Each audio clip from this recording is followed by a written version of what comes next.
आज से तकरीबन 4500 साल पहले इजिप्ट में हैरान कर देने वाले पिरामिड्स बगैर किसी टेक्नोलॉजी के कैसे बनाए गए, जिसमें सिर्फ एक पत्थर का वजन 50,000 किलोग्राम है। किस तरह से इन तमाम पिरामिड्स को एक स्पेसिफिक शेप दी गई, आइए जानते हैं इन तमाम सवालात के जवाबात इस वीडियो में। बेसिकली यहाँ पर मुख्तलिफ पिरामिड्स हैं, मगर सबसे फेमस ये 3 हैं और इन तीनों में से सबसे बड़ा और ऊंचा pyramid the great pyramid of Giza है, जिसे the great pyramid of Khufu भी कहा जाता है।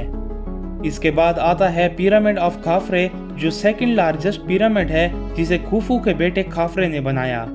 और तीसरा और सबसे छोटा पिरामिड है पिरामिड ऑफ मेनकाउरे, जिसे खाफरे के बेटे ने बनाया। उस जमाने में सिर्फ यही 3 पिरामिड्स मौजूद नहीं थे, बल्कि टोटल 118 पिरामिड्स मौजूद थे, जिनके शेप्स और साइजेस एक दूसरे से बिल्कुल मुख्तलिफ थे।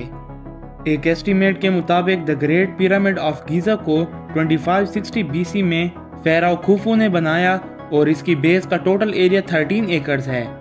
एक और एस्टीमेट के मुताबिक इस पिरामिड में 23 लाख बड़े बड़े पत्थर लगाए गए हैं, जिनमें से काफ़ी सारों का वजन 80 टन तक भी है। जैसा कि मैंने वीडियो में पहले भी बताया कि इन तीनों पिरामिड्स के अलावा और भी काफ़ी सारे पिरामिड्स थे, लेकिन ख़राब वेदर कंडीशंस और अर्थक्वेक्स की वजह से वो अपनी अच्छी हालत में नहीं रहे। लेकिन ये 3 पिरामिड्स आज भी अपनी अच्छी हालत में मौजूद हैं। The great pyramid of Giza का टोटल वेट 60 लाख टन है, मगर सवाल यहाँ ये आता है कि बगैर किसी टेक्नोलॉजी के इनको कैसे और क्यों बनाया गया, हालांकि उस वक्त तो पत्थर तराशने के लिए कोई ग्राइंडर्स और ऊपर पहुंचाने के लिए कोई मशीन्स भी मौजूद नहीं थे। बेसिकली इन पिरामिड्स को एज अ टूम बनाया गया, क्योंकि इजिप्शियंस आफ्टर लाइफ पर यकीन रखते थे और उनका ये यकीन था कि मौत के बाद उनकी रूह अपने खालिक के पास जाती है और अच्छे अमाल नामा की वजह से उनका खालिक उनको हमेशा के लिए ज़िंदगी दे देता है।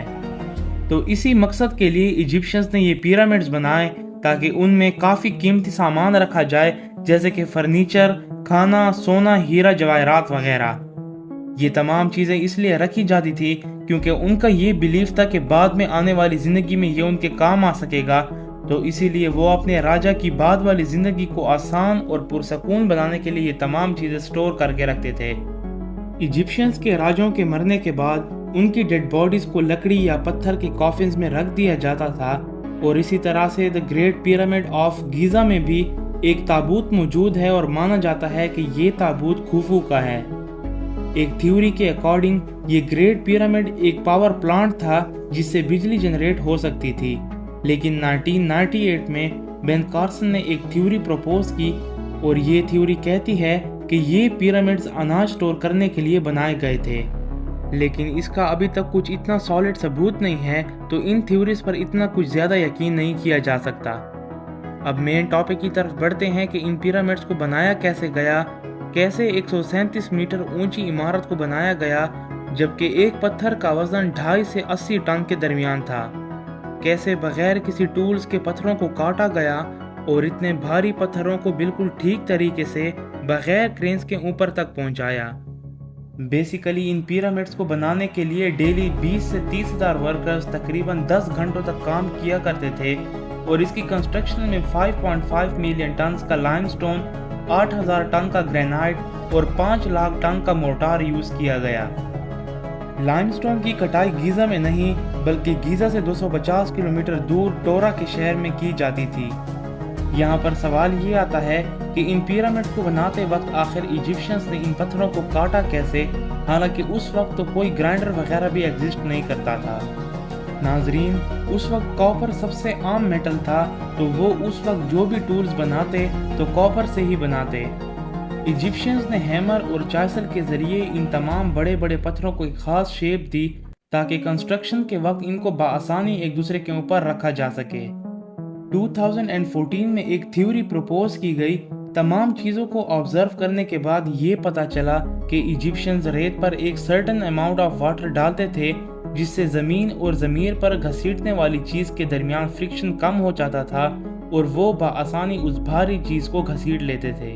लाइमस्टोन की कटाई टोरा शहर के अंदर हो रही थी, तो टोरा शहर से अगेन उनको गीज़ा लाने में उन्होंने कश्तियों का इस्तेमाल किया। नील रिवर का यूज़ करके वो इन भारी भारी पत्थरों को गीज़ा की तरफ लाते और फिर अपने कंस्ट्रक्शन साइट की तरफ लाते। अगर इस पिरामिड के साइड्स को देखा जाए तो ये ईस्ट, वेस्ट, नॉर्थ और साउथ के बिल्कुल एक्यूरेट है। यहाँ सवाल ये आता है कि बगैर कंपास के इसके तमाम साइड्स बिल्कुल एक्यूरेट कैसे हैं।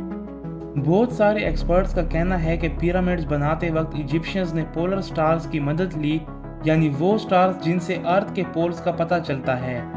इन्हीं स्टार्स की मदद से उन्होंने बगैर किसी कंपास के पिरामिड्स के साइड्स को मार्क किया और तमाम डायरेक्शंस को सेट किया। डायरेक्शंस और साइड्स को मार्क करने के बाद अब बारी थी ज़मीन को लेवल करने की। अगर ज़मीन लेवल ना होती तो इतने सारे पत्थर एक दूसरे पर सही से ना ठहर पाते और 23 लाख पत्थरों का गिरना आसानी से मुमकिन था। ज़मीन को लेवल करने के लिए लेवलर को यूज़ किया जाता है और ज़मीन को लेवल किया जाता है ताकि इमारत ठीक से खड़ी रहे, मगर उस वक्त तो लेवलर भी एग्जिस्ट नहीं करता था। एक्सपर्ट्स का कहना है कि उन्होंने एक अनोखा टेक्निक यूज़ किया। उन्होंने पिरामिड के चारों तरफ ज़मीन को हल्का सा खोदा और उसमें पानी भर दिया। जिस तरफ से पानी का लेवल ज़्यादा था उस तरफ से ज़मीन के उस टुकड़े को काट कर दूसरे साइड के बराबर किया गया। अब ज़मीन भी लेवल हो चुकी थी और सब कुछ तैयार था, तो अब बारी थी कंस्ट्रक्शन को स्टार्ट करने की। जैसा कि हम जानते हैं कि एक पत्थर का वज़न 2.5 से 80 टन के दरमियान था, तो इसको ऊपर तक पहुंचाना काफ़ी मुश्किल काम था। बगैर किसी क्रेन के 23 लाख से भी ज़्यादा पत्थरों को टॉप तक पहुंचाना कोई आसान काम बिल्कुल भी नहीं था, क्योंकि उस वक्त व्हील्स बिल्कुल एग्जिस्ट ही नहीं करते थे ताकि व्हील्स के ज़रिए स्टोन्स को ऊपर तक ले जाया जाए।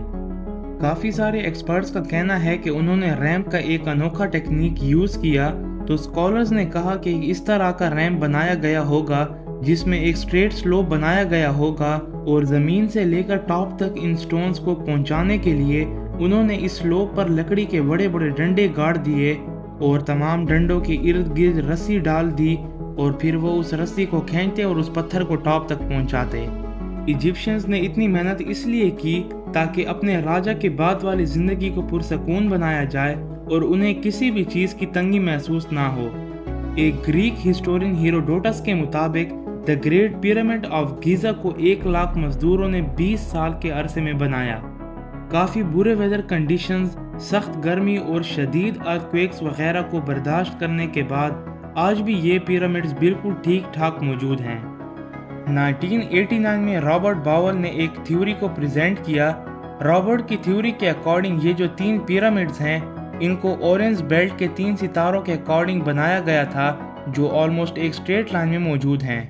उनका कहना है कि इजिप्शियंस एस्ट्रोनॉमी को जानते थे और इसी के तहत उन्होंने ऑरेंज बेल्ट के 3 सितारों के मुताबिक पिरामिड्स ऑफ गीज़ा को ऐलान किया। उनका कहना है कि इजिप्शियंस रात को तारों को ऑब्जर्व करते और फिर स्टडी करते और मज़ीद उनके बारे में इंफॉर्मेशन हासिल करते, मगर अभी तक भी ये कंफर्म नहीं है क्योंकि ये तमाम थ्योरीज थी और इनको सजेस्ट किया गया था।